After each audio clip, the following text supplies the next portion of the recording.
যদি তোমার দুশ্চিন্তা দুনিয়া নিয়ে হয়, জিকির করো লা ইলাহা ইল্লাল্লাহ, কারণ আল্লাহ ছাড়া ভয় পাওয়ার মতো আর কিছুই নেই।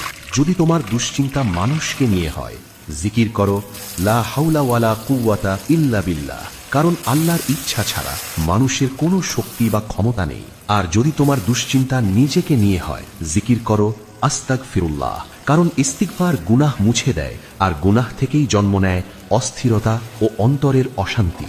যদি তোমার দুশ্চিন্তা রিজিক নিয়ে হয়, জিকির করো আল্লাহু আকবার, কারণ রিজিকের ভান্ডার আল্লাহর হাতে, তিনি যাকে চান যতটুকু চান দান করেন। যদি তোমার দুশ্চিন্তা ভবিষ্যৎ নিয়ে হয়, জিকির করো হাসবুনাল্লাহু ওয়া নি'মাল ওয়াকিল, কারণ আল্লাহই সর্বোত্তম কর্মবিধায়ক। 6টি জিনিস আল্লাহর কাছ থেকে চেয়ে নেবেন: শারীরিক সুস্থতা, হালাল রিজিক, নিরাপদ বাসস্থান, নেককার স্বামী বা স্ত্রী, নেককার সন্তান, ঈমানের সাথে মৃত্যু। আল্লাহ তাআলা আমাদের সবাইকে অন্তরের শান্তি দান করুন, আমিন।